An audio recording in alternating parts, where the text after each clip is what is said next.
Speaker Pelosi named Illinois Republican Adam Kinzinger to that committee. He joins Liz Cheney as the only members of the GOP on that panel right now.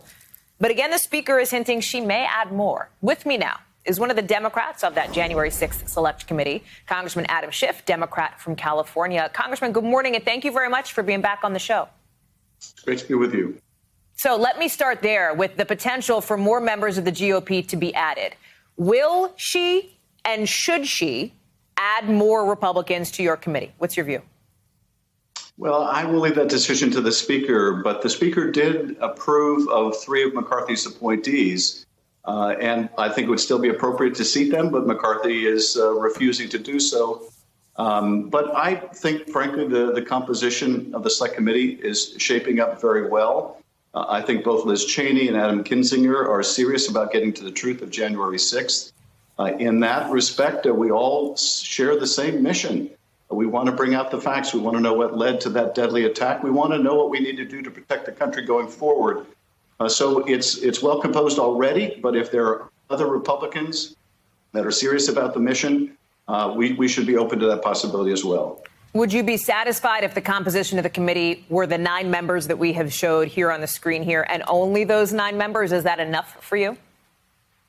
It is. I mean, I think we can conduct a very serious, sober investigation just with the people the speaker has already named. But I'm certainly open to the addition of others that would complement our work and that would get good information out to the American people. That's not Kevin McCarthy's mission. He's never wanted a commission to go forward. He doesn't want the committee to go forward. He's done, I think, everything possible to try to subvert the work. And why? Because Donald Trump doesn't want it to happen. But it's too important.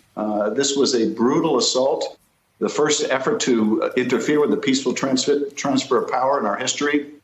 And we need to make sure we do everything to prevent it from ever happening again.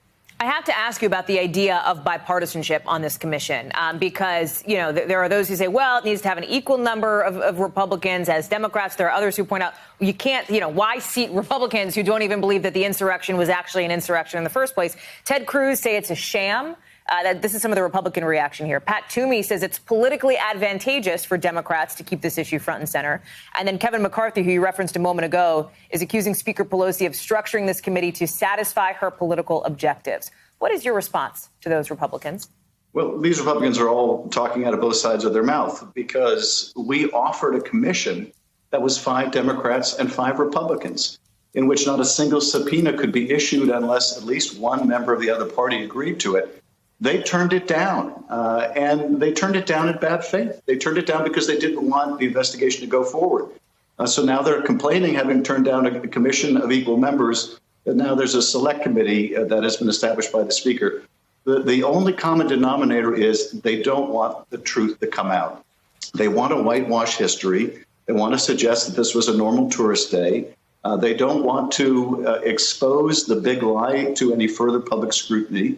But the reality is, if we don't reveal what happened on that day and the threat to our democracy, when people don't accept the results of a free and fair election because they lose, because they lost, they don't try to do better the next time. They try to overturn the election. If we don't expose the danger that poses to our democracy, there's a real chance of this recurring.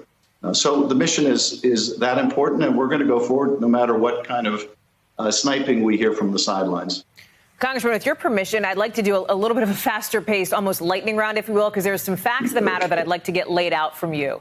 First, I want to know who you want to hear from. Will you call members of the former Trump administration in front of this committee? Chairman Benny Thompson has made it clear we will follow the evidence wherever it leads and to whomever it leads. So I think once we're composed and we're getting close, we'll be defining the scope and the order and the priority of our witnesses. And I don't want to get ahead of that process. Do you expect to have to issue subpoenas? Yes, I do. We want to make sure, for example, when we request documents, that we get all of them, that we don't have people withholding information because it's a voluntary request. So, yes, I favor going to subpoenas and going to them early. And with witnesses, I expect that some of them will be reluctant to testify and they'll need to be compelled. So that's certainly my expectation.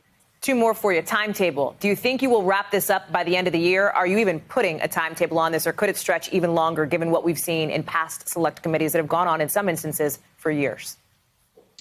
I think it would be very difficult to get all the work done that we need to by the end of the year. That would be just a matter of months. So I don't think that's very practical, but we do have a sense of urgency. We want to get this done as quickly as we can. Okay. Part of it will depend on how much obstruction that we run into, because that has been a big part of the problem and the issue with delay in the past.